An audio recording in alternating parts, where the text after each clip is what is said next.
Hello, and welcome back to the Pretty Little Podcast. We're your hosts. My name is Phoebe. My name is Caroline, and today we are recapping Season 7, Episode 11 of Pretty Little Liars called Playtime. Never Drop That Alcohol. We love that song. You don't like the song 7-Eleven by Beyonce?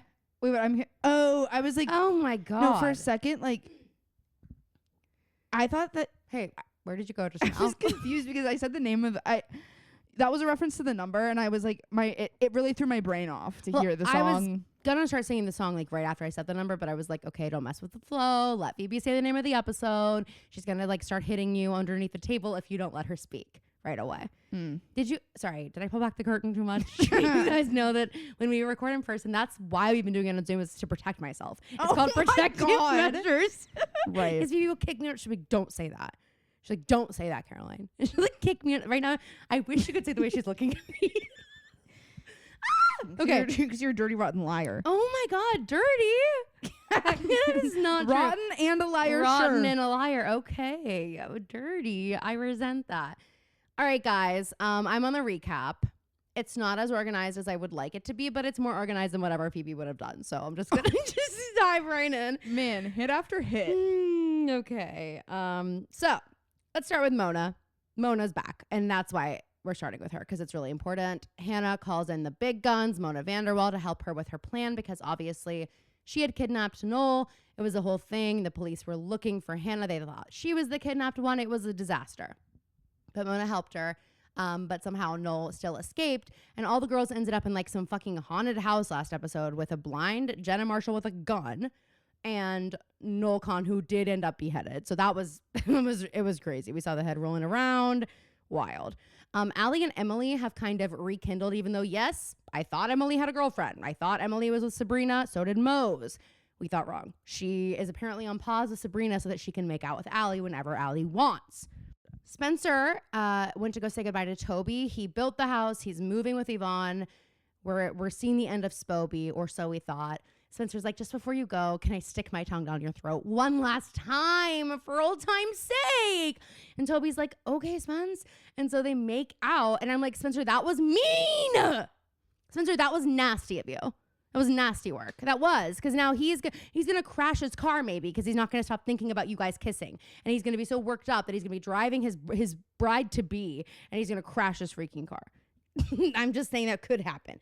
Okay. Caleb and Hanna reconnected, and they did it on the floor of Lucas's loft, most romantic place in Rosewood, PA, and maybe the world. And it was reminiscent of their first time having sex together, which we all loved. And Phoebe hates that I just said the word sex, but hey, Phoebe, this is a PG-13 pod, okay? Well, it's Thursday. Well, it's Thursday, and we are sex pause on Thursday. And you guys know that. Mose is back, and she's freaking pissed. She doesn't want Emily to be with Sabrina or anybody. And she's caught on that maybe something's going on between Emerson, and that wasn't on her bingo card. Mary Drake has been revealed to be Spencer's mother after Spencer got shot, by the way. Spencer got shot in this haunted house, the House of Horrors, the house of Noel Khan's beheaded head. And also we did find out, we were talking about like, can blind people own guns? Because it seems like there could be some logistical issues you could run into. The answer is yes, they can. So, which I want to know more about. And it's not me being mean, but like, you can't. I would see prefer anything. for the people who are holding guns in this country to have be able to see. 20/20 vision. Just like I want you to have a clean bill of mental health. Like, hey, don't. Yeah, if and I go by in the there way, to buy a gun, I want you to look at my psychiatrist's notes and say, I don't think so, honey. You It's know? not just visually impaired people who fully can't see. I mean, like, if you wear glasses, like, I don't not want you to so have sure. one. I don't want you to have one. Sorry. Because, like, imagine And I don't care if that makes you mad. If that makes you mad, it's like, why are you so pressed? Why do you need a gun? Imagine you're farsighted and you like don't have your glasses on and you're Yeah. aiming at a target. Oh my God, But there's someone imagine. standing next to you. I know. No, I know. And also, if you have shaky hands, if you have a caffeine addiction, like, don't give it to me. Because I'll be like, and then I'll like, it'll go everywhere. So in case you guys were worried, Caroline's not going to buy a machine. I'm trying to convince you guys not to give me a gun. Caroline's not going to buy a machine gun, but because Probably of, not. But because of how much her hands shake, It'll feel like I did. Gun will be like, It will feel like I did because it's like I have no control over my digits. So Okay, no guys digit control. So if you guys were wondering where we stand on gun control, it's that no one should pretty much be allowed to have them. that's where I And I think that makes sense. And it's not just blind people. And I think given our country's history, that does make sense. I think we have a point here. Anyway, so that's just sort of our take on that.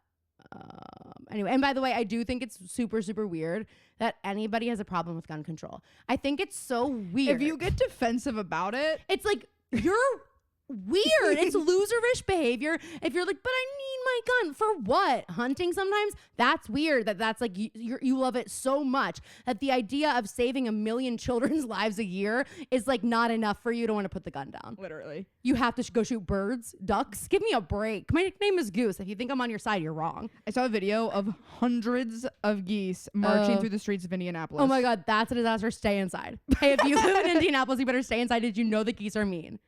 Did you guys know that? Well, I did. Well, Phoebe knows that. I guess she thinks she knows that. But did you guys know that the birds, geese, not the human being that's named Goose, and not Guys, the Top Gun reference either? Have we ever told this story? When Caroline was born, they had just... We were both there, and it was a beautiful yes, day. well, of course, we're fraternal twins. Yeah, you yeah. can tell by the patterns on our arms. Yeah, right. The hair patterns. Not the printed patterns. Not the printed pattern. You The can't printed see, patterns be something totally well, different. it's like you can't see through Caroline's tattoos. Oh, right. I thought you were going to say my hair. And I was like, you're going to go to hell if you say that I have thick arm hair that you can't see my skin pattern underneath your it. tattoos. But I forgot with my arm hair, and then you add in all my tattoos, can't and then really you see add the in my skin pattern. It's like, I don't know. They're layers. And the vitiligo. We must not forget. That's a whole other thing. Oh my God. Did you guys That's know about separate that? from the pattern. I have vitiligo and eczema. Oh my God. Talk about skin conditions. So Caroline was handed to my mom, and she and my dad were looking at her, and my mom's like, Caroline? And my dad's like, my dad nods, and they're like, Caroline? And my mom looks down from my dad at Caroline and goes, Goose. and they wrote that on the birth certificate. So my married name is Goose DeAngelis. And that's crazy, but I'm just going by Caroline Connell. I've just made up that name and I'm sticking with it. Anyway, okay. Did I finish the recap? I feel like I did. It's enough. We're in the Oh, ambulance. Toby and Yvonne did get in a car accident though. A bad one. I don't know why. Maybe it was because he was thinking about Spencer's freaking tongue down his throat. We will always blame the slut. And that's one thing about us. We love to slut shame. We are six paws with a slut shaming twist. Because you kind of don't We're expect sex it from pause us. in that we will talk about sex, but not necessarily always positively. I keep forgetting. Here's what it is. We will positively talk about sex, Yeah. but not necessarily positively. No, never if we don't want to. I keep forgetting that one of my students is now listening to this podcast. Hey, girl. It's okay. She was so nice. I was like, hey, it's okay for you to listen. Like, you're in high school. It's fine. I want you to think of me on the podcast as like a different person than Caroline is severed before she. Yeah, before she exactly. when the mic gets in her hand, that's like going through the elevator and severance. No, 100%. I touch the mic, my eyes do that thing. Yeah. And then it's different me. It's my innie, my outie, you know. But anyway, I was like, you just need to think of us as different. She goes, no, I don't think any less of you. And I was like, but thank you for admitting Any that. less Like, of you is so funny. I know, it was hilarious. But But anyway, she said it was really funny. it's like when Allison Williams did that interview with the girl who plays whatever the fuck her name is in the movie, the little girl, and Katie? they're like, what's her name? Katie. Yeah, Katie. And the interviewer's bringing up all these girls' moments, and Allison Williams is like, Hey, and like, don't watch this show. there's one scene in particular I can see, and I'm like, you can't watch it. Sorry, I don't care how old you are. You can't actually ever watch it. I feel that about the entire show of Girls. Katie, don't ever watch. Yeah, because you'll think differently of Allison Yes, Williams. you will. And it's not even You'll be like, because she's there's- not my cool aunt anymore. It's not even that, just because of that scene where Desi, like, they're in the kitchen. It's not even just that. No. Oh, I love Girls. And anyway, okay. So we're in the ambulance. Spencer was shot, and we have another mommy mamacita moment 2 episodes in a row. Because she's looking at the doctor, and she's like, Mommy? And he goes, Mamacita? She's like, I want my mommy. Are you my mommy? And he's like, I'm not your mommy, but I'm going to take care of you like I was. He's like, okay. Okay, a Did little you weird. add that? Little weird. I feel like that wasn't in the script, that you guys just left it. You're like, it's our nephew. whoever is our collective nephew. He's in improv classes. We'll just let him. Yeah, We're kind of gonna let him run wild. Yeah, I mean, it's not like it didn't work. Troyan's like, are you in a scene with me? In a scene with okay, I just thought those were more for the scenes with Lucy. Okay. I thought you were gonna like have him come in and like flirt with Lucy for a scene and like. Okay. Me, I'm kind of having. This is like my serious episode. I'm like having a serious. This is my Katherine Heigl. You kind of season let 6 Hanna, of Grey's Anatomy. You let Ashley have like a lot of serious acting, and you kind of took me off the docket for a little bit, and that's fine. Like I'm happy to spread the wealth, but like now, get the fuck out of my ambulance to the guy. Anyway, the girls. We get to the hospital. The girls are following the stretcher in.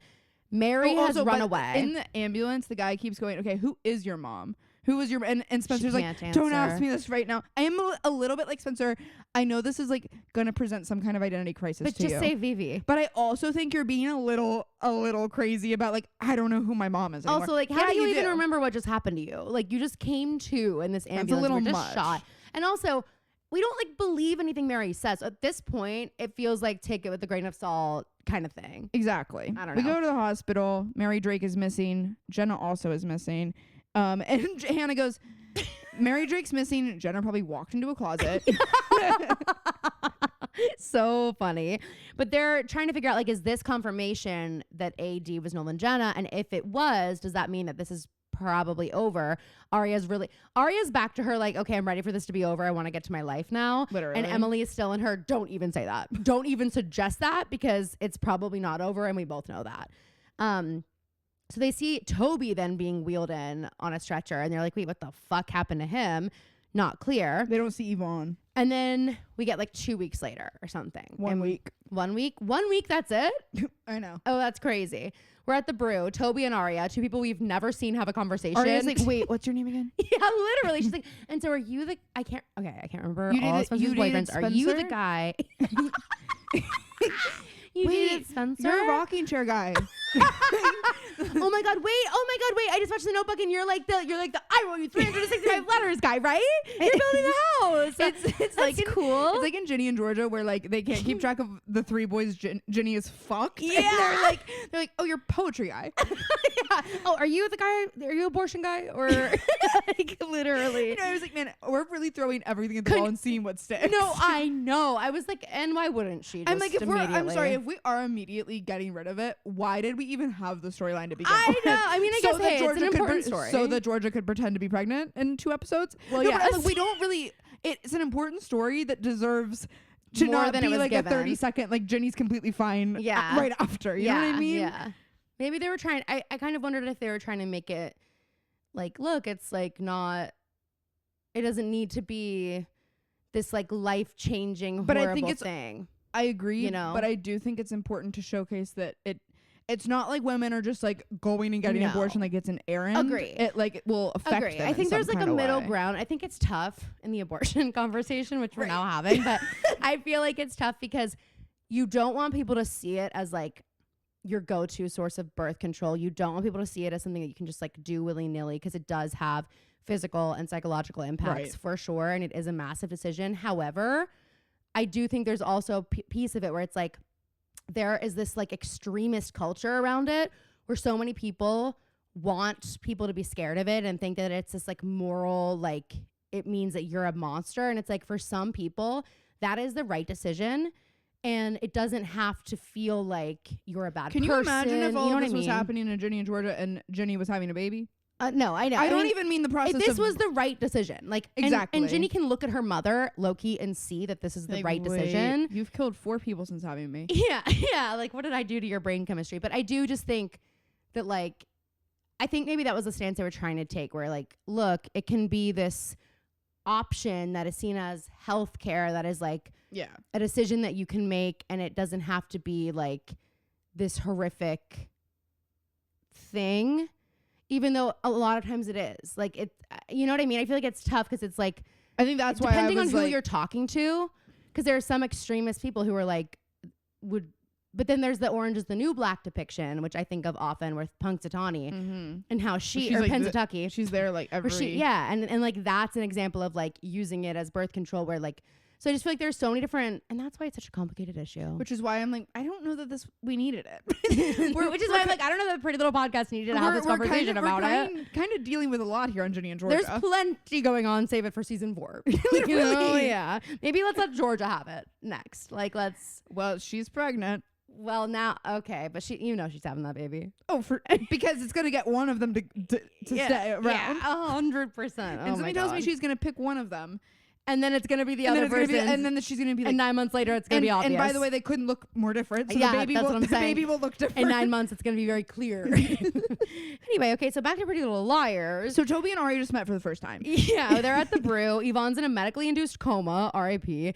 And he learns at this moment that Spencer got shot and that now she is home. And Aria's like, do you want me to have Spencer like call you? And Toby's like, no.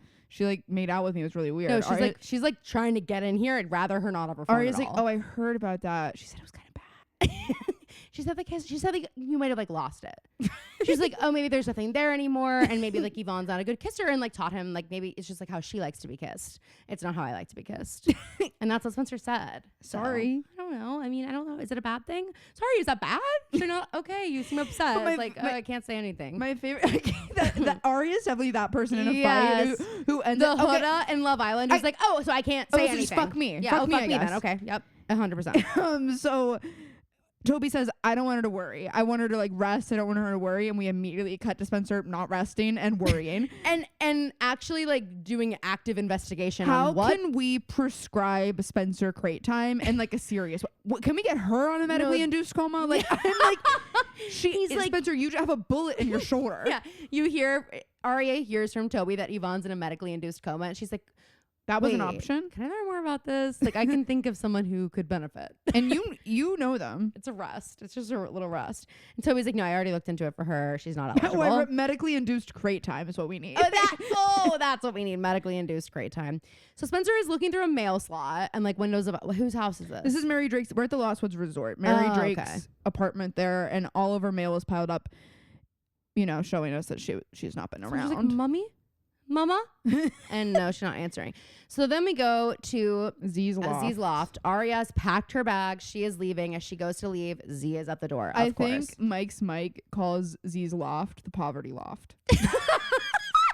Why? That's so funny though. I think just because he likes to refer to Ezra as like this like poor guy. Even though he's canonically super rich. He's got family wealth, but like Z's like the guy who's the like poverty loft is hilarious. I love that. But this is so classic them where like they do, like he was probably waiting for her to open the door. Literally, I know. But Aria's got a suitcase. He comes in, they hug. It's very awkward. He sees the bag and he goes, and what's this all about? And we look down and we see that she's wearing cheetah print stilettos. Caroline and I, once again, so different. Did not notice it. I can't believe you didn't, because if you had, it would have been written down and you would have been making fun of her. She's wearing cheetah print stilettos for moving day. And her comfortable shoes. Yeah, and he goes, what's this? I'm like, what do you think, Ezra? You literally have been gone. You didn't. She thought you were getting on a plane. She went to pick you up. You never showed. And this you didn't get on the plane. Then she looks on the news. You're kissing another bitch. This is referring to Nicole as another bitch is so You're kissing funny. Some other bitch, some new bitch. You're acting like he left for Colombia and then she turns on Love Island. It's Ezra Fitz.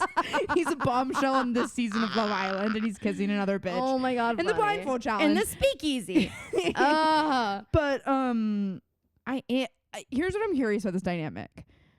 Aria, it's fucked up. Ezra's not telling her that they kissed. Yeah. It's also classic Aria to be holding the information so that she can weaponize it later down the line. Yes. But I am like, well, they were just bothering me this episode because the whole time they're just like not addressing what's going on. I'm like, Ezra, you guys have shit to talk about before you're just going to pick up her bags and take them back upstairs. Like, you can't have your cake and eat it, and especially with how you act at the end. Yes, knowing that you're basically 1 foot out the door. Like, why are you doing this to her? You know what I mean? And to, obviously, I don't know. It's so complicated. But it would be less complicated if you would have a conversation with Aria. And here's the deal. I'm sorry. I'm just going to, like, be fucking for real for a second. Nicole would understand, Ezra, if you were like, hey, you've been missing for a year and 3, how long? I don't know, but part of me, I know what you're saying. I agree that she will get there, but I think there's probably part of like, I'm sure there's a psychiatrist that's like, we need to make sure as much of her life feels somewhat normal so that we can ease her back into everything that's changed since she's been gone. I guess because she's probably so psychologically fucked up. Right. But I don't know. In my mind, I'm just like, we found out that she has a bunch of broken bones that didn't heal properly, so they have to break them all again and reset them. Crazy. And Arya's like, okay, but like that's just like, can you see how that's just not really my problem? That's just the luck of the draw. Like, hey, that's just how the cookie crumbled this time. Okay, sorry. Everything happens for a reason. Sounds like it hurts, but like I was in the dollhouse if we forgot. Anyway, so Hanna and Caleb are at Lucas's loft, and the non-poverty loft, and Hannah's watching Caleb sleep and just pinches him multiple times to wake him up. This is so Caroline. I love it. She's like, I just thought it was so funny and cute. And he just immediately falls back into it. And she says, I'm just making sure you're real. And he wants to stay in bed all day, but Hanna wants to use that energy to go find Jenna. And then she says what I've been saying all along, which I knew Hanna was going to think. What? Grunwald's rubbing off on her. Yes, and that is the truth, though. Maybe. You don't think Hanna has powers? I think her superpower is being Hanna. That, you know what? True. So true. So anywho, Caleb is like, look, we're going to find Jenna, but I'm not taking any chances with you this time. It's time that Hanna worries about Hanna, and the crowd erupts. We've been saying that for 7 seasons. We have been saying that, and I love to hear it. So then he pulls out the notebook of all of her fashion designs, and he says, there was a time that you wanted this so badly that it broke us up. And at first I was like, don't say that. Like, don't remind us about that. And Hanna has a reaction. She's like, I know, I'm sorry. And he's like, no. I'm saying like, you need to... Like, I'm encouraging you to continue doing this. Let me worry about Jenna. And I thought it was sweet because she immediately goes into like, that's never going to happen again. I swear, like, I'm not going to let this be the most important thing. And he's sort of, it's a moment of growth for him where he's like, no. Like, I'm going to be the person who. I'm the one who needs to change how I handle this. Yes, I'm going to I want you to have what you want. You obviously want this so badly. Now I'm like fully in it. And that's that. And I just think it's such a good... Like, it's a small moment, but it's a really good moment for them as a couple. I agree. So we go to Rosewood High School in the teacher's lounge, and we find out that Emily is going to be the varsity swim coach. And oh, great, there were 2 openings. We didn't know this. We were not informed about this. We didn't know this was an option. No. Because Paige is the athletic supervisor. And Allie also didn't know it was an option. Because later on, she asks if they made the role for Paige. Yes. So then Allie walks in, and Emily's like, you didn't answer any of my texts. She's like, didn't have time. And I'm like, okay, here we go. Like, Allie is like, oh, God. And she was at the doctor getting her pregnancy looked at, whatever. And Emily's like, I was supposed to go with you. And Allie's in her, this isn't your kid, Emily. Like, this is her bag. And she just feels like humiliated. She's like, I'm going to have the baby of a perfect stranger. That's what I found out at the hospital. She goes, this is my nightmare, not yours. Yep. The way she says it, I was like, okay. Okay, well, you kind of created an ongoing nightmare for Emily. You can't have both. Like, you can't be saying... I'm so alone. I'm so this. I'm all this. And then when someone's trying to show up for you, say, it's not your problem. No, exactly. I like that Emily kind of stands up for herself in this episode. Like, we really needed to see that for once.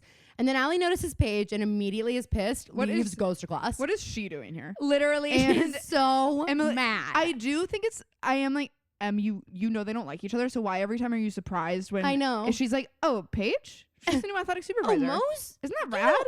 Mose went here. You remember Mose, right? She went to school with us. Every time it's that energy. Emily just says, like, maybe if I just play it cool, they'll both forget that. They'll be like, what? I guess if Emily's asking the school, nothing really happened. Like, is that what she thinks is going to happen? I don't know. And Allie's like, perfect. Yeah. Perfect. Yeah. Arya's filling in Ezra on Toby and Yvonne. A deer is what hit them. Like, wow. Really? You guys have been, like, targeted by bloodthirsty monsters, but it's a deer that takes you out, huh? Yeah. Bummer. The benign indifference of the universe, huh? Okay, Arya moment. Anyway, so then Arya's like, so, about Nicole. Was she hurt? What do you think, Arya? Even if she wasn't physically hurt, which there's a 100% chance she was. Pretty much heartbroken now. Thanks for asking. She's heartbroken. Thanks to you. Yeah. You had to write a fucking book about her. Exactly. Spencer texts Arya and says, SOS, barn now. Hurry. I'm like, okay. And then as soon as Arya gets there, she goes, okay, like what couldn't you tell me over the phone? And it turns out it was pretty serious. This would at least have been a FaceTime. So all the girls are standing around this big black box with a bow on it, which is just perfect. Yes. And they hand a note to Arya and it says, it's playtime. I thought this was going to be Noel's head. I was Around a feast. 100% sure they were going to open it and it was going to be Noel Khan's head. And it's like, what do we do with this? Did you not think that at all? No, only because we know that the police. I've seen it before. Obviously, I don't know what I thought. This initially. is the first time Phoebe's ever acknowledged on her own that she has seen this. But before. I do think, because the police, like, it's not like they're covering up what happened at the haunted house. Right. So they think this confirms that Jenna and Noel were working for somebody else, or that they just like had another twisted scheme that was going on parallel to A's scheme. I do just want to give Emily some credit here because she said this from the start. Yeah. She was like, guys, I know we don't like Shower, but she does, like, I do She's kind of believe what she's saying. Yeah, and we're I looking do for the same person. We were all kind of looking for the same thing, and we got in their way and they got in our way. Yes. And maybe like she was right. And the girls were like, whatever. Anyway, so like back to the Spencer, like, what about Mary? Right. They're like, and, so what we've got here is a board game. It's called Liar's Lament, and it's a big map of Rosewood, and it says Endgame, bitches, and that. So I'm like, what is the name of the game? Is it Liar's Lament or is it Endgame? Because then they keep going back to this Endgame. I think it's maybe Endgame : Liar's Lament. Okay. Like if you were to get like Monopoly, but it's like Pretty Little Liars Charleston. Endgame. That's really what this is. Did they ever make this game? Because they should have. Oh, they should have. That such a miss. Yes. You know what I mean? You know who's obsessed with this game when the time comes? Who? Mona. Oh, I believe that. She loves it. Oh my God. So Spencer's like, okay, well, Noel wouldn't be able to come up with this, stupid as fuck, and Jenna wouldn't be able to make it. She can't see. So, and Hannah's like, she's in the closet, remember? Not in that way, Emily. Emily, she's Emily. out. I know you don't want her to be gay, but she is. Hey, Em, she's not an option. Okay, come on. You have bad taste, actually. Moses back and you're drooling. Like, come on. What the hell? And I heard about Allie. And I no offense. And it's just like you don't treat her well. I heard about Allie. I'm not going to tell you how, but I heard about Allie. I bugged the place. I bugged the place, of course. So the girls are trying to figure out what to do, and ultimately they have to play it. I'm like, I love how Spencer's like itching. She's like, everyone's like, let's just not touch it. She's like, but what if we just played it just once? What if we just like played it once? Hannah wants to quote flambe the thing. Yeah. And everybody else is like, Spencer's like, what if we beat it instead? what if we see how quickly we can beat it? Which is maybe indicative of how me and Caroline would handle this. 100%. See, the thing is, like, you do in the moments where I lean more Spencer, you fully step into your Hannah bag. Like, you are such a Hannah in the way that sometimes you say shit and it's like so funny and random, and like you don't realize it's funny until other people start laughing. This is such an honor. When I say things, I know that they're funny. I can like hear the roaring laughter before I've even said it. So yeah, and I can tell the decibel too. I know how funny it is.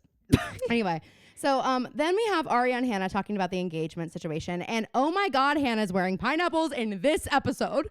Holy shit. I know. And somebody messaged us and was like, okay, I really hate to say this. And I love when people do have to like correct moi. Because they all enter the chat like, hey, okay, and I'm tiptoeing in. They're like, hey, Caroline, you look really pretty in the latest episode. Just wanted to say. No, it's funny though. I promise. I did notice that. I was like, when anytime someone who like really likes us, they're like, and Caroline's gonna be yelling about this in the next episode, so I better just like say it as nicely as I can. I just hate being wrong. But someone did message us pictures of Hannah and pineapples on 2 different occasions. And I know last episode I said she wouldn't be in them. And I obviously don't stand by that anymore. I was proven wrong. But I think I felt more like it was a shock for Emily to be in them. But I guess like throughout history, I could see Hannah wearing pineapples, but not in this episode. Yeah, and not they how must have been so hot at the time. I think they were. Because back-to-back episodes, we have and both I think of them. we kind of had pineapple blindness because we grew up going to the beach in Charleston where there are pineapples on everything. And I did have a pineapple skirt that I fucking loved. It was from Ann Taylor Loft, which is kind of crazy. I don't get stuff from there, but it was so cute. And I'm not kidding you. I saw a picture. Okay, so a girl I went to high school with, she posted all these photos and her mother was wearing the skirt. And it was like this gorgeous, like not a mustard yellow, but like a really perfect yellow with like white and black. Yeah, big pineapples on it. It was this long maxi skirt. And it was so cute. And I literally commented, I was like, I have to have that skirt. And I had this excellent outfit that I'm just going to like remember right now because I loved it. It was that skirt with like a black cropped tee.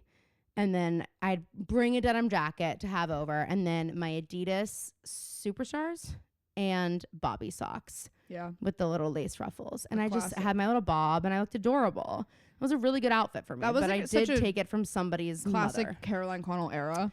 That was a classic. Bob Caroline was different. I know. We have this amazing picture of Caroline from when she was working at Taco Diablo at the time. Oh, and it's not an amazing picture. It's when she had like just gotten her bob freshly bobbed. Well, by the way, okay, stop it. I didn't like that haircut.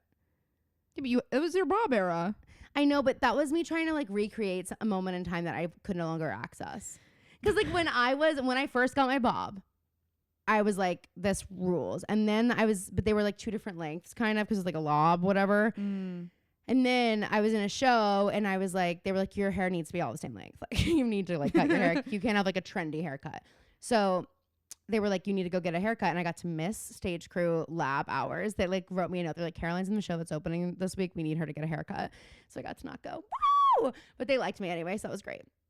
And so I went to get this haircut and it was like the best haircut I have ever gotten. Like, and I remember the place that I went, it was called Urban Nirvana. It's still in Charleston, but this location isn't. It was downtown and you could choose like the level of your stylist. And since it was like the week that I was doing the show, I was like, it needs to be good. So I like got one of the higher stylists and they were like, yeah, I've cut Gigi Hadid's hair, like and it was crazy. They were like, it was so fun. And the haircut was unbelievably good. And I felt so good about myself. And so then I wanted that again. And I came home and I let it grow out after that. And I tried to come get it again. And they fucking botched it. And literally somebody told me that it looked like steps on the back of my head. I never noticed that. And then I was like, okay, then I need to go get it cut again. So then I went and got it cut again. I was like, make it all one length. Cut it to the shortest layer. I don't care. And that's when this picture was taken. And you can tell. Because I have one piece of hair. Dad came to the bar and took a photo of me. Like, I'm like, did he think I looked cute or was he making fun of me? No, he thought you looked cute. Okay. Sometimes I'm like, oh, like I'm like, okay, I'll love the picture. That was such a fun like, era so of cute. life when you worked at Taco Diablo and we would just go down there. I know. It was a fun era in life because it was like the limbo in between college and like being a full adult. Listen, I live for mullets, love it. Yeah. But there are days you miss it. where Taco. I would cut off a limb for the loaded potato taco. Oh, that or the brisket, those nachos. God. No, it was so good. And it was so fun working there too. It was so fun. I mean, those were it was like 2019. It was like right before the pandemic. 2018, 2019. I directed that fucking show at the high school. And I was like working 5 jobs and it wasn't like real life. Like it was just, and you were in high school still. Yeah, but then I worked there the summer before I went to college when it was still Taco. And Lil was in middle school probably. Yeah. And we were all under one roof again. Crazy. And I just started dating Anthony. Wild. So he was like around, and we were so into Bachelor at the time. Yeah. And I worked at Coffee Tree, IO, and Taco Diablo. And you nannied. And nannied. Oh yeah. And I was nannying. I was making Sadie go with me to I made her go with me to the school all the time. We had to go to the school and I had to go to the Home Depot across the street and rent a truck. And she had to sit in the front seat. She was like little. And I was like, and we're going to load all this lumber into the school together. And she thought it was awesome. I have these pictures we took of us in the back of the pickup truck, like with all the lumber. I'm like, what? This girl, she really went through a lot with me. So fun. Anyway. So these girls are also going through a lot. All this to say Hannah's wearing pineapples. Hannah is like, wait, Ezra will be fine. You guys, have you heard what the fans are saying? You guys are endgame. You guys are endgame. Just if like you guys can get through an illegal relationship in high school, you can get literally anything, get through. which is also what this. Holden thinks later. Yeah, it is what he thinks later. And so anyway, Aria's not sure if Ezra's told Nicole about them, and Hannah's like, well, you know what? You should just plan this wedding. I really like what she said. I love this advice. She's like, listen, he's gonna be a little bit in psychosis for a little bit. Plan this wedding and have it waiting for him because he is going to be ready and so excited to marry you. So let's just, and I like that Hannah's like, I'm going to be here. Like even you would think this would be something where Hannah would be like, this is really painful for me. You know what I mean? Like, not that she's not happy with Caleb, but like, I don't know. It just seems like something that, well, it's just close to when she was, yeah, she was doing this for herself. And she's got other shit going on. This is what she's got that she and Hannah and Amaya have like, they're the friend that you want because they're not the kind of friend who hears something good happening in your life and is secretly like harboring resentment towards you for it. Exactly. Like they are genuinely excited. Like Amaya getting Shelly ready for the hideaway. It was so cute. Like, she was like, there was no, like, I kind of wish. But also, you could think that, like, with getting into Love Island, you could think that with Amaya and Ace's past, that Amaya could be like, I'm not gonna like root for you guys. Amaya was the first person to say they should be the ones to go in the hideaway. Like, her apologizing to Ace. And I also thought the way that she like has Huda's back, but also she'll like hold you accountable. And I feel like she really is like universally a good friend, and she can see things for what they are, and people discount her constantly because she's funny or goofy or silly or whatever. She doesn't say things quite the way that they want her to or expect her to. Exactly. And you know what I loved? Okay, so and we'll talk about it later, but on last night's episode, or the other night, oh no, it was after Sun. They all get in the beach hut and they have to say like 3 things they love about each other. What are the 3 qualities you like about each other, whatever, and every couple does it. And Amaya and Brian come in. And Brian's like, I love how, I think he said like how sensitive she is, how nurturing she is, and I think he said like funny or something. And then she said protective, which I loved. And then she also said confident. And like he just looks at her and is like smiling. And like there's no like, I was like studying him. I was like, is he gonna give like a look like he knows that's not how you say it, or like something like that? Because it's obviously just her accent, but it's like so funny. She's like confident, and he just was like, and I was just like, it's so sweet. Where I feel like that would have been a moment that some guy Ace might or have been Austin would have rolled their eyes. Yes, or like looked at the camera, like, you know what I mean? I don't know. It's just sweet. I love them, but she like we've been saying it since the start that she is so Hanna coded. Look for the Amayas and the Hannas. Like those are the people that are really going to be great friends to you, and they're constantly undermined. Like people don't think they're going to be what they are.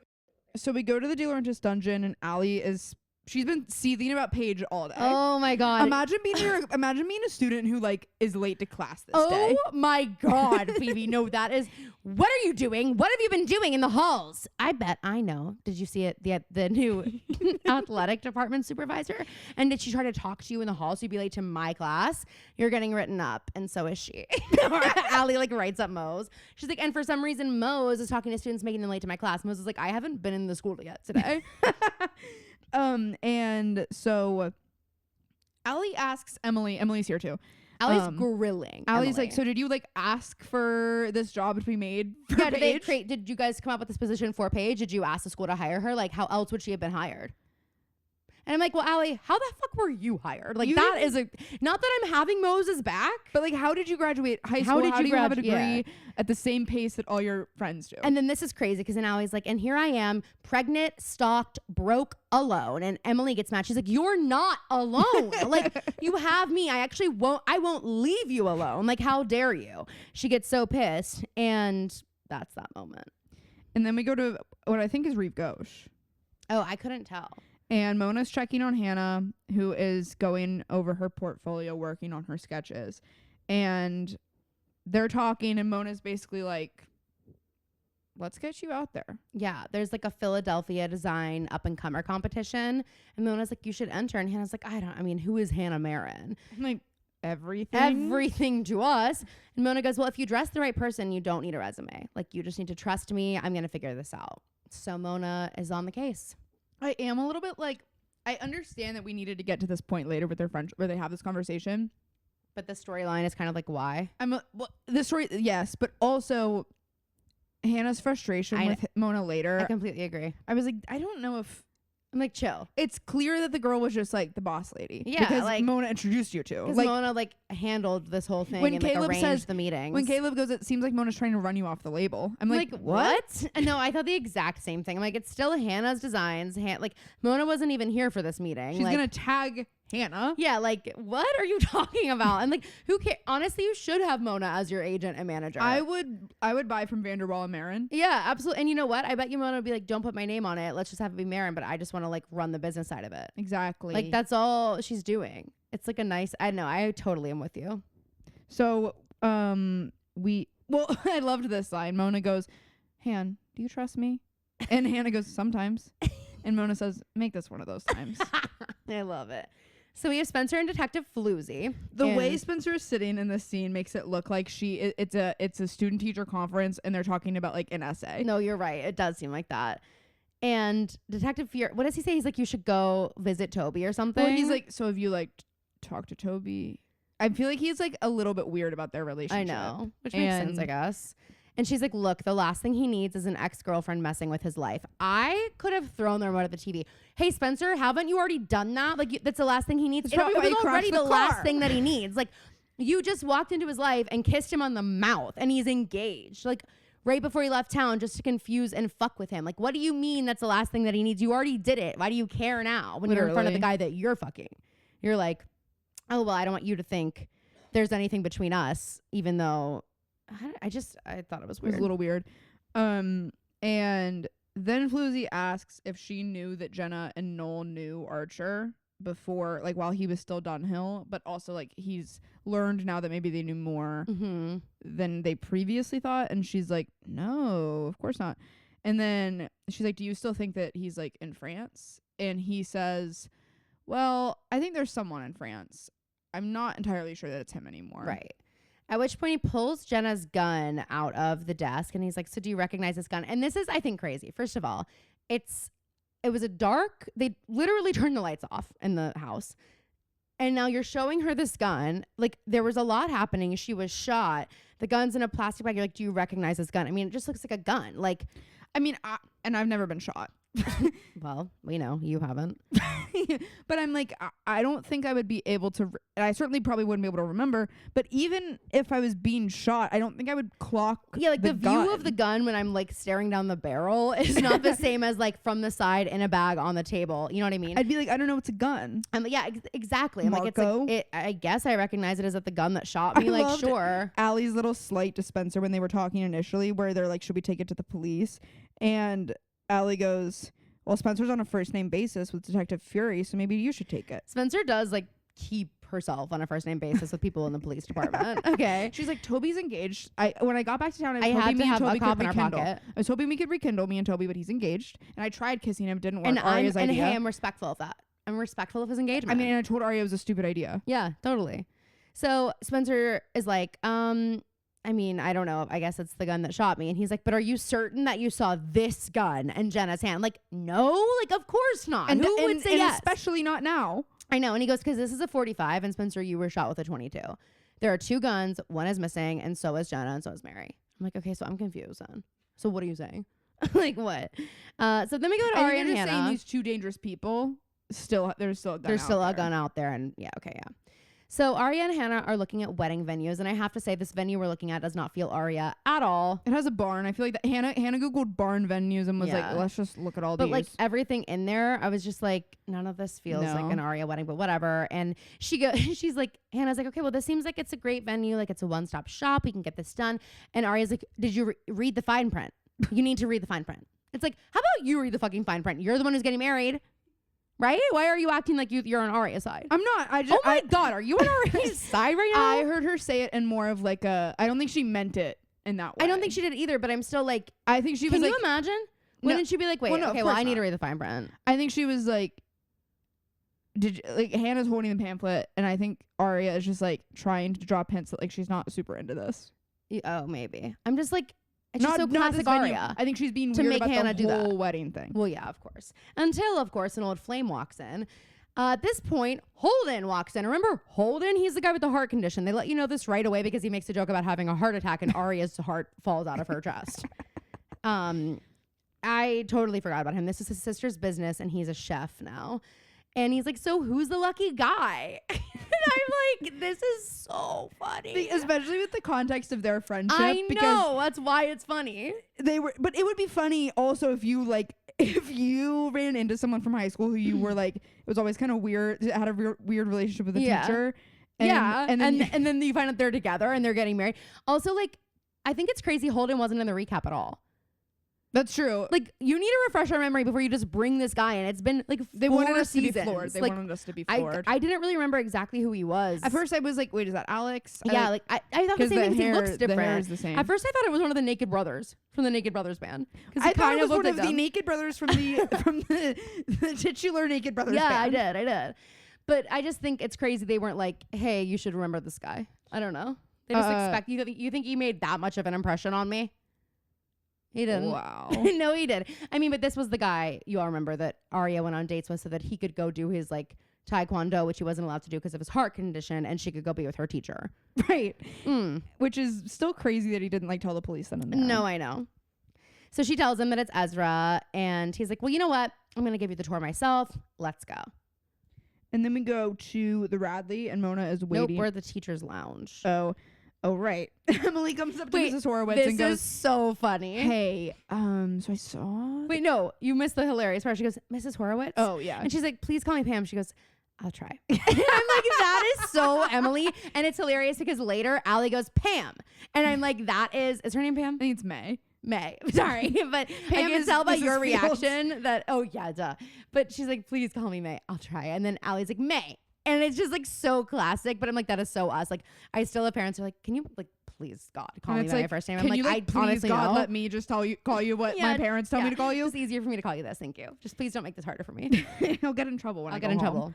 Thank you. So, Emily is like, Mrs. Horowitz. This is crazy. So I saw the committee list and I see that you put Paige McCullers and Allison DeLiver. I also love that it's full names. Emily, you're not their keepers. This is you like... You put Paige McCullers and Allison DeLaurentis on the same committee, and do you really think that's a good idea? And she goes, oh, well, Paige volunteered, which at that moment I'm like, okay, Paige, you fucking psycho. Okay, this is, okay. And Emily's like, okay, so now that I know that, it's even more of a bad idea. And then Paige walks in and is like, oh, Emily's just hesitating because Allie and I had some beef in high school, but the past is the past, and we're going to be great. Like, there's no conflict at all. And then she looks at Emily and she's like, you don't have to protect me from Allie. And if you thought you had to protect Allie from me, you're not paying attention. Paige. Okay, Allie, you tried to kill me. That's what I wanted Emily to say. How about I want to be protected from the both of you? The both of you.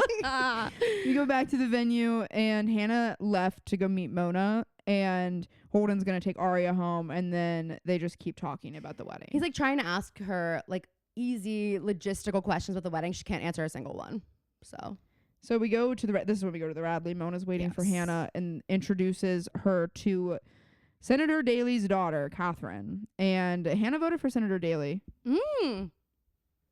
And she's going to style him, or her, the daughter.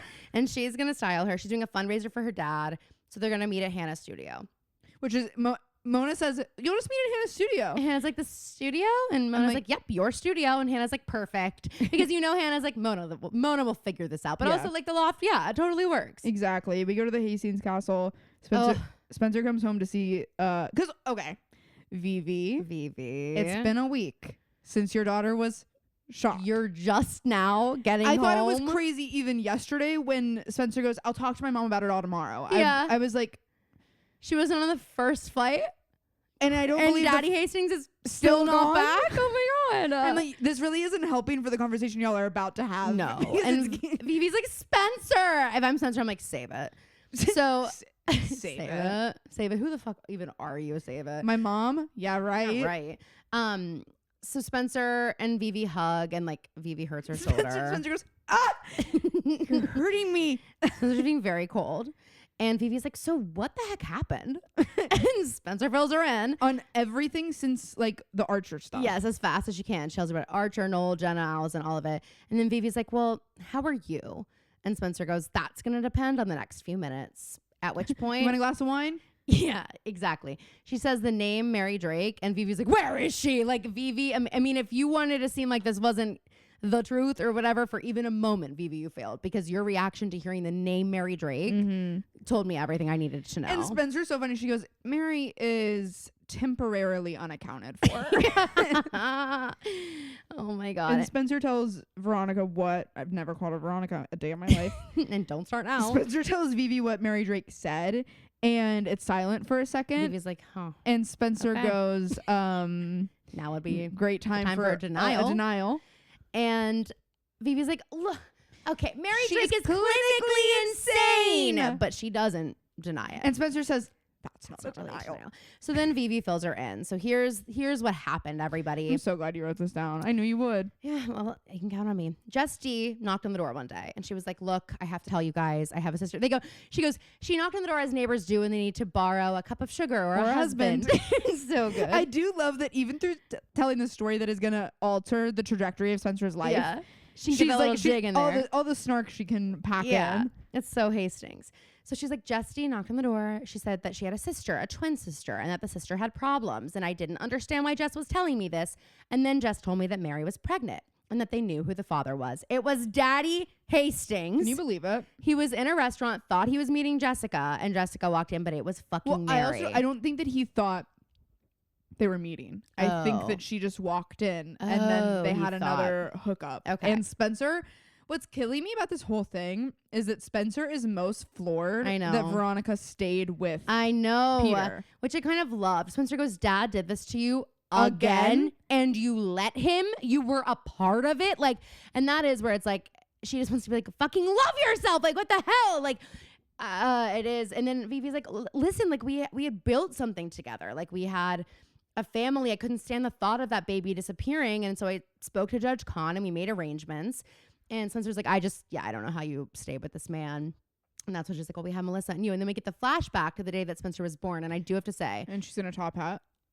she's in a fedora and a trench coat. One thing though, Vivi has red nail polish in this flashback. And then she has red nail polish again later. And I'm like, that's a mistake because Vivi is not wearing red nail polish often enough for me to think she had it on the day that she got Spencer and again in this episode. Fair enough. Like, come on, take it off her nails. Because Spencer's like, were you there? Were you close by when I was born? And she says, there were 5 minutes you were in the world when you were before I first told you. Yeah. So it's like a thundery night. And it's that night that we saw the man in the trench coat and the fedora take the baby who was also in a trench coat and a fedora. Yeah. It's the night the truth was revealed. Yeah. He just brings the baby to Vivi. And so when Vivi says you were in this world 5 minutes before I first told you, Spencer goes, yeah, but you're not my mother. And I'm like, Spencer. And Vivi's like, no, I am. And then Spencer gets upset and leaves the room. Well, this is where I'm like, Spencer, it's a little like, I don't know. It's a little much because Vivi's like, I'm your mom. You know that. And Spencer goes, I don't know anything anymore. I mean, I guess I would be crashing out. And so would absolutely. You. But I do think that like, for all intents and purposes, though, Vivi is your mom. It's just like if you were someone who was adopted and you knew you were adopted. Like, although your birth mom is your birth mom, your mother is the person who has raised you every day of your life, provided for you, helped you become who you are. Like, you know, the nature versus nurture argument is there, but like all of the nurturing was Vivi. Right. So it is, you know. Oh, crazy scene. We go to Rosewood Times Square. Holden's dropping Aria off, and Z comes by as though he wasn't going to text Aria, call Aria, say anything to Aria about leaving. He's in a rush. He's only telling Aria what he is about to tell her because they run into each other. Which, by the way, Holden's like, so I was thinking about you the other day, and then I saw you on TV. So, like, he kind of is letting on that he's aware of what's up, which is when Ezra shows up. And she's like, oh, you remember Holden? He's like, yeah, I got to get to New York. Nicole's parents called me. They need me back up there. If I'm Aria, I'm like, excuse me, Holden.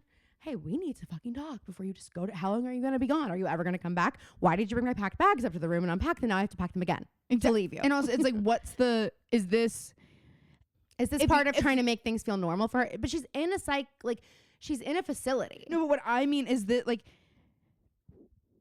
I do think that's what's happening. But my issue is, Ezra, you guys needed to have a conversation. Like, if this was going to be what it's like you need to be in New York X amount of time, you needed to come back and have a conversation with Aria instead of just leaving. And this was going to be part of it. And like, you probably knew that. Like, you coming back the first time you came back, it should have been, hey, let's have dinner. You haven't even been back for a night. Let me explain to you sort of like what's happened. And I'm going to pray to God that my fiance, who I love and who I've been with forever, is going to be understanding of the situation, because on paper, Aria would be understanding about something like this. Like, the person that she thinks she is would be understanding about this. And but so, the like, Aria that we've come to know is, of course, not. But she would at least fake it, I think, for him. And I think he should know that. And I'm just like, it should have been a conversation where here's everything that happened, and moving forward, like, there are going to be some expectations of me. And I feel like I need to just be there. And then that way I can ease her back into life, let her know about us, and you and I will be good. But like, I just think, you know what I mean? They just botched this completely. He kisses her on the cheek. I would be puddle on the ground. Like, I don't know what I would be. I'd be freaking the fuck out. And Ezra walks away, and Holden's like, Who's Nicole? And Aria's like, this is always what I wanted to answer about my fiance when I just toured a wedding venue and you asked me who the other bitch is that he's going to say. So Hanna we're doing the fitting. We're at Lucas's loft. She's giving the clothes to the senator's daughter to try on. Caleb's there. And it's going so great. Her name's Katie. She's thrilled. And she's leaving and she's like, okay, have the boss lady call me and we'll work out the details and text me your IG handle. I'll tag you. Which, like, she's leaving. I'm like, this is a total win. Like, this is all a win for Hanna. There's nothing to be upset about here unless you're self-sabotaging. I don't know what you would be mad about. I really felt that way. I agree. And Caleb is like, once she leaves, like Hannah's smile falls, and Caleb's like, it kind of sounds like Mona is trying to push you off the label. What? I don't know about that. Me either. So we go to the school. This is an amazing scene. We're having a meeting about parents and teachers connecting on social media. I honestly should have just gotten the script for this so we could have done a dramatic reading, because this is verbatim. It's just too good to be botched. Paige is taking the lead on this very heavily. I like how Emily has joined this committee. So this committee is the one that she was concerned about Paige and Allie being on together with May, Mrs. Horowitz. That's her name, right? Yeah. And then Emily has now joined it and is sitting between them. And the look of distress that is on her face this entire scene, I'd be like, do you need to go to the nurse? Like, do you need a sick day? Because you seem unwell, actually, Emily. So Allie bites immediately. And she goes, wow, you're really pushing your personal comfort zone doing this.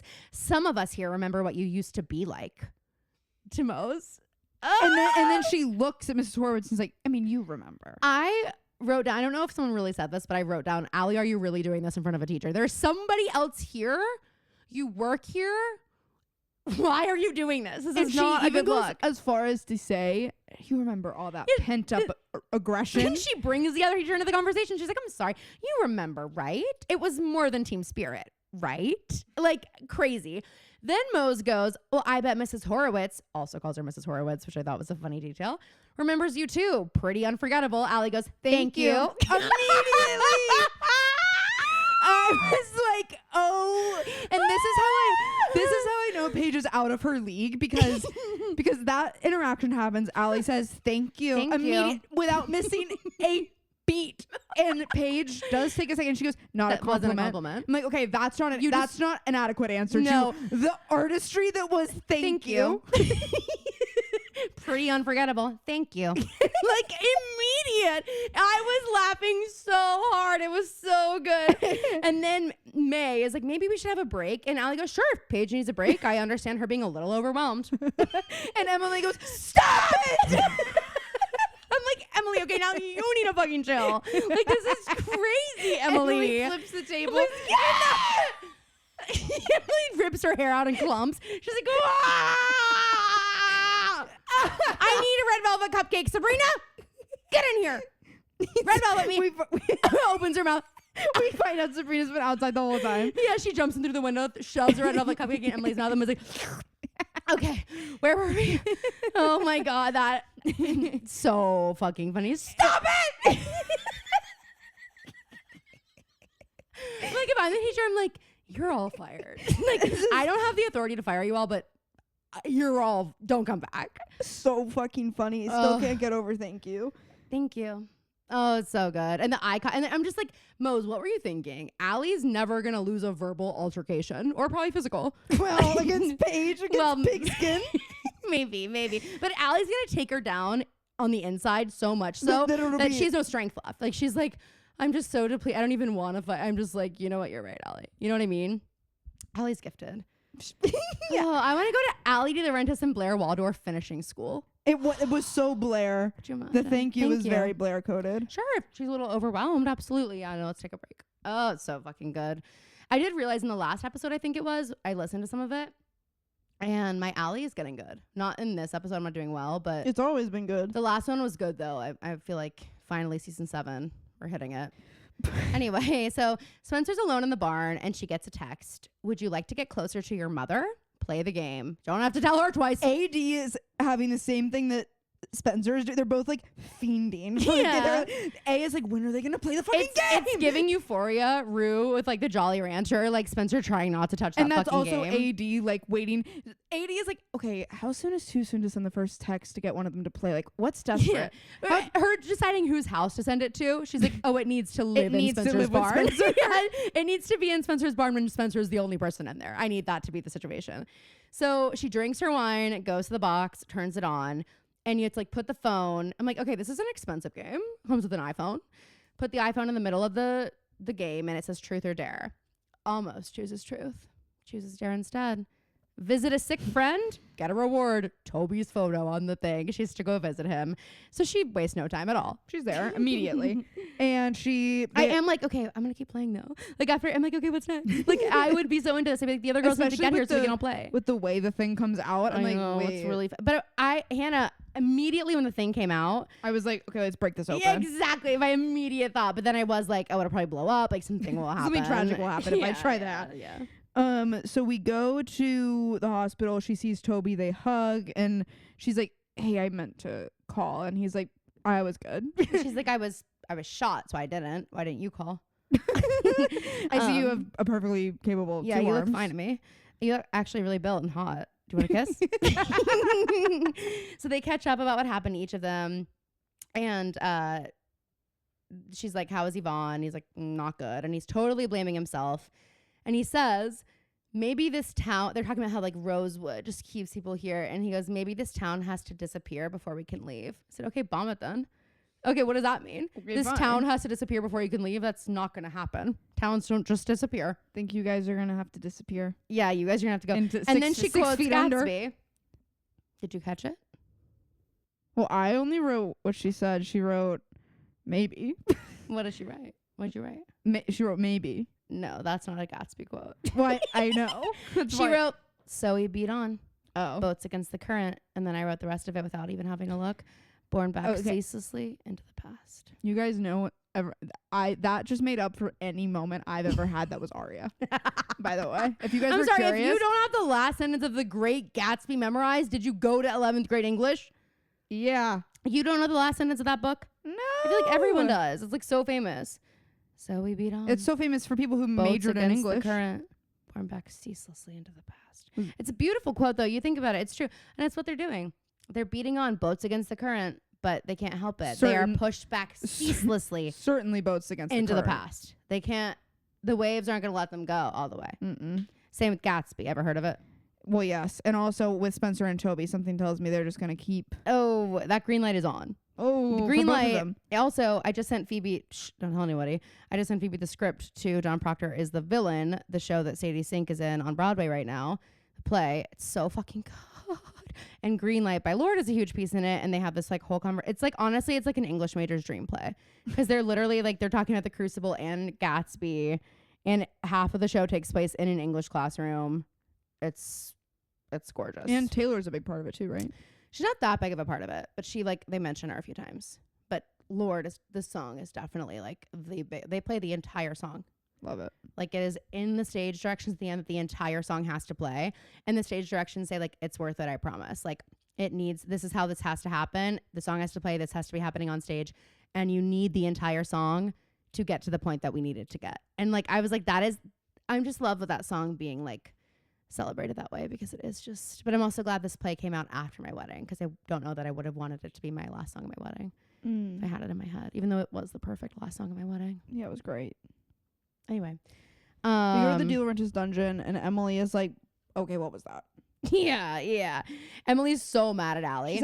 She goes, this is the part of you I hate. I love how she says this line though, because she goes, we were in the teacher's lounge, not the cafeteria before homeroom. For homeroom. Like, Canadians, what the hell? So what the hell? So funny. And then but I thought I was really proud of Emily for saying that. Are you afraid of Paige or do you just want a familiar punching bag? Yeah. She goes, when someone gets close, it makes you itch. So you swat people away like bugs. Why do we have to keep showing you that we love you? She says that after, though. When Emily says you swat people away like bugs, Allie turns around and starts going through her mail and she goes, ugh, go away. I missed that. That's so... Go away. And I wish she turned around and started swatting with the mail. And that's when Emily goes, how long do we have to keep showing you that we love you? I'm like proud of Emily, even though I do feel like Emily's had a few of these moments now. I'm like, this is the rest of your life. No wonder. Sorry, spoilers. No wonder they got divorced. Perfectionist. Like, this isn't healthy. Anyway, Allie's like, I'm pissed at my life. It's a steaming hot mess. And Emily goes, everyone's is. And at least everyone in your life, Allie, like, and kind of sorry, because of you. If they never met you, their lives might be fine. Just saying. But okay. Allie's mad that Emily has real memories with Paige and none of Allie's memories feel real.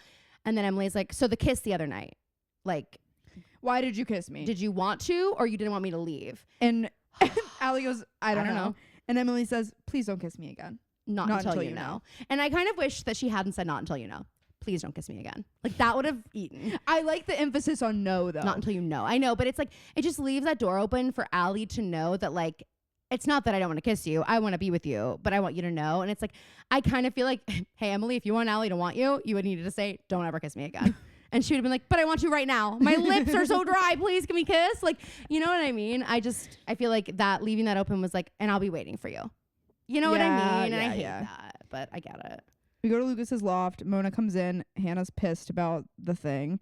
And Mona says, I mean, I didn't tell her I was your boss. Maybe it's just my aura of authority and knowledge. I'm like, okay, I understand. Hey, I get it. It happens all the time. It happens all the time. People always assume I'm the oldest sister. I'm like, I know it. I know that I look youthful. I know it's not that. I know it must be my aura of, I know what's going on, and I make the rules. I call the shots. Yeah, Phoebe doesn't really give that off. Anyway, so Mona's like, look, there's not another motive here. I'm just trying to help your business grow. And Hanna goes, call her right now. And I'm like, this is kind of weird. Imagine being Katie and getting the call like, hey, I want to let you know I'm not Hannah's boss. She's like, okay. Like, I didn't think you were. Imagine the girl's like, I didn't think she was. She's like, okay, I don't have time for this phone call. Like, goodbye. Like, I just think it's so. And then Hanna just stands there like watching. Mona's like, I'm gonna get you business cards with your name on them, and because Hanna demanded them. Hanna goes, I want business cards. I'm like, so you do want her to like be part of the business? Like, okay. We go to the barn. Spencer comes in, turns the game back on. Finishes her glass of wine. Right. Like, I love that we're drinking the glass of wine and getting in the car, going to the hospital, coming back, finishing the glass, pouring another one. Like, okay, right where we were. Right where we left off. Okay. Takes her sling off. She's like, I don't fucking need this for this game. And she gets her prize. And it's a letter from Radley that's addressed for my child. And when she opens it, there's also a puzzle piece that goes on the board, which I would never have remembered because it goes underneath the phone. Fair. Spencer immediately picks up the phone and puts the puzzle piece down. And that's why Spencer's in a league of her own. Yes. And then she reads the letter. I wrote here, Google letter, so that I could read the whole letter. But basically, it's just like Mary being like, I'm your mom. Yeah. But you're going to have a better life, not with me. And she's like, I'm sorry you were born in a insane asylum. Insane asylum, yeah. And Spencer's like, thank you. I was waiting. And then Spencer, this next scene, like, was really sweet. It was. Spencer falls asleep on the couch and she has the letter in her hand. And Vivi walks in with her red nails and sees her and sees the letter. And I thought Vivi was going to take that letter, read it, get upset, like go do something. Well, I also was like, she's going to know what that letter is and she's going to flip out. Yes. And like, she does know what the letter is. Like, she sees what it is. She sees where it's from, what it's written. And she just like takes the blanket on Spencer. She does not touch that letter and pulls the blanket up so it's over the letter too. Like, and I'm like, that's how you know Vivi's her mom. That's that unconditional love. Like, she's like, you know what? You need to work through this. I love you. Mm-hmm. It's like, the restraint it must have taken her to not read that letter. Okay, so we go to Rosewood High School, and then she like rubs Spencer's face. It was just really sweet. It was a really sweet scene. Emily has come to see Paige.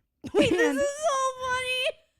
I do. Just like, Paige, I don't forget who you are. No, like, I never will. There's like an analogy that she uses later on, and I'm like, I would tread lightly. Yes, exactly. Emily goes, so Paige, you can expect an apology from Allie. And I'm like, can she? Like, that's so funny. That's not what I deduced from that conversation. No, I don't know that she's getting an apology. Conversation from start to finish. So. Yeah. And now I'm talking to someone else who also got it from a different angle, and neither of us saw that, just so you know. And she's like, I don't fucking need an apology. And Emily's like, look, Allie is different now, I swear. Paige goes, don't make excuses for her. It's demeaning. And Rose goes, ever notice how she's always the victim? Always the one who needs to be rescued? And okay, she does eat with this line, this next one. Some people make a habit of getting rescued the same way other people make a habit of jumping in after them. This is where I was like, Paige. I know. The line is good. But jumping in after someone typically is when someone's like, I don't know, drowning. Yeah, so I just wouldn't jog the memory. I wouldn't be jogging Emily's memory to like one of your aggressive, rageful moments. Also, Paige, I think in the beginning part of, I know that you've grown a lot and all this stuff, but like, you also love being the victim when it comes to Allie. This entire thing, like when you were standing in front of Allie's house, you were making yourself the victim. Yeah. I'm not saying that it's not true about Allie and Emily, but you are not like the knight in shining armor perfect person for Emily right now. No, completely. But it's a good quote, because I'm like, that is, if it came from Hanna, like if Hanna was looking at Emily, if Emily came to Hanna and was like, this happened with Allie, and Hanna was like, like, this is, I've noticed this in both of you, right? Like, maybe it's not a good match, right?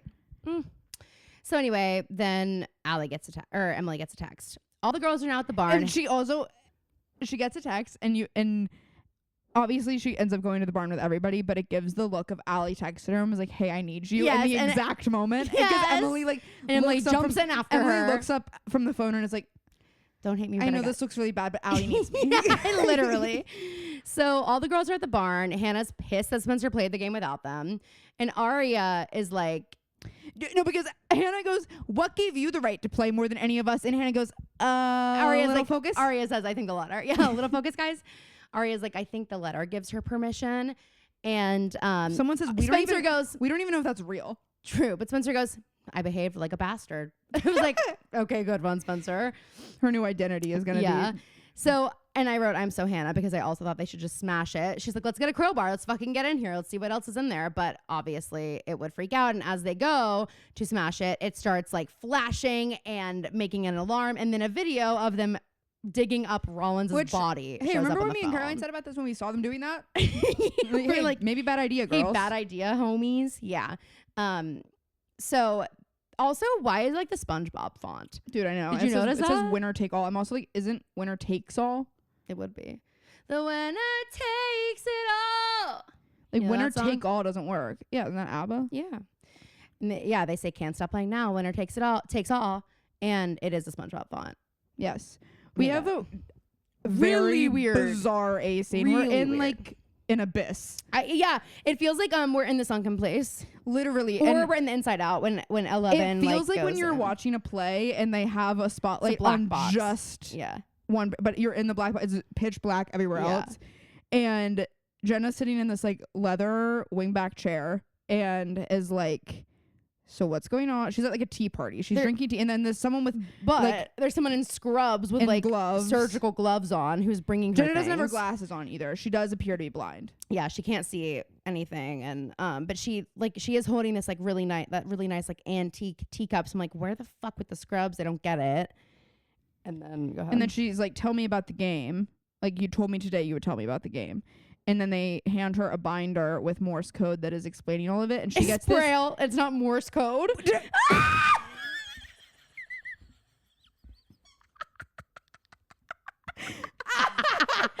Oh, I'm actually dizzy from that. Oh my God. They hand her a binder with Morse code.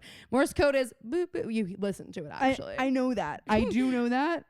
I do know that. Phoebe's like, and I think that you just get to choose if you want to use Braille or Morse code.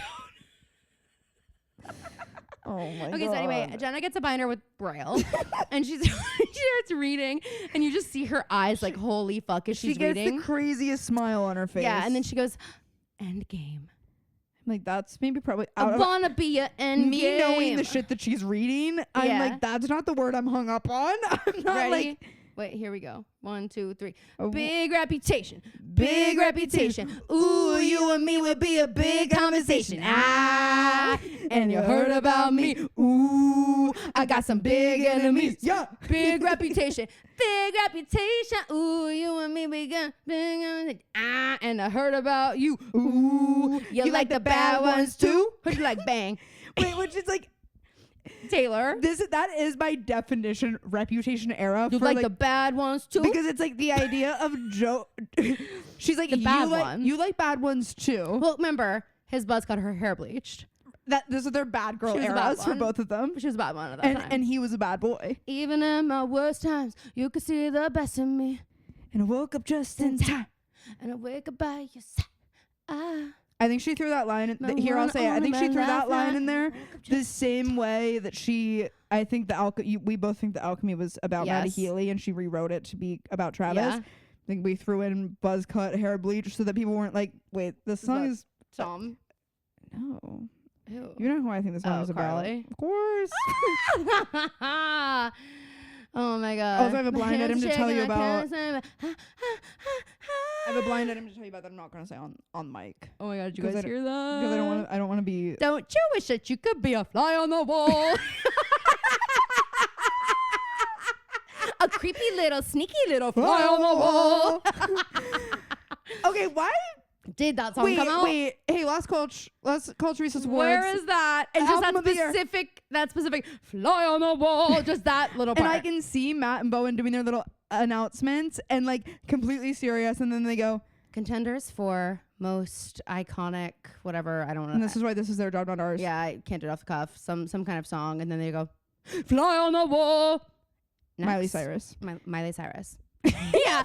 Oh my God, I love it so much. We'll talk about it on the Tuesday app, or let me pull up the.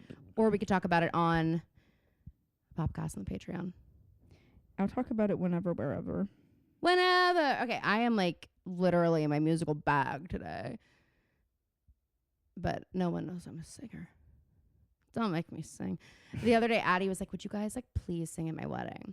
And I was like, are you serious? Or is I literally was like, are you? Is this a joke? And Clyde's like, oh yeah, absolutely. Like we're on it. And I was like, did Clyde just like finagle his way into this, or do you actually want this? I was like, of course, like if you're asking, we will, but are you asking?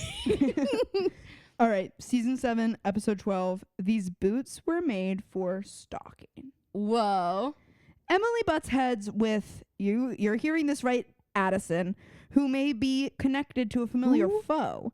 Spencer confronts her mother about keeping family secrets, and Arya confides in Holden about her relationship with Ezra, while Spencer turns to Detective Fury for help. Fury is actually spelled F-U-R-E-Y. I know. Okay. Okay. Caroline's obsessed with that toy. Okay. Well, I don't know why it's right here. You were playing with it, weren't you? No, your fucking dog was. Couldn't have been my dog. It had to be you by yourself playing with it in the den with the squeaky toy. Watching Forever Purge. Watching Forever Purge or Jenny and Georgia and being like, yes, queen, about Georgia. Love her. All right, guys. Thank you so much for listening. Make sure you tune in. The Patreon episode last week was a podcast where we talk about all kinds of things that we can't cover on the Tuesday of this week because we had to really, really, really get into the Love Island finale. So if you haven't listened to our Tuesday episode, we're talking all things Love Island. We're talking what happened in the finale. We're talking about the season. We're talking about the controversies. We're talking about who the heck would show up for us for Family Day. We're getting into it. So listen to that. Next week, we have a pretty little punch bowl coming out. So keep sending in your ideas and we'll pick the ones that we feel really, really taken by. And that'll be on the Patreon for tier 2. And then let us know what you're thinking about the Patreon pilot recap for Honorary Connell Sisters. But if you haven't listened, our Jenny and Georgia app is fire. That is available. There's video. So go listen to that. We love you. Please leave us a 5-star review. Tell everyone you know about us. And we will see you next week. And stupid. Oh my God. And we have a new one in the rotation.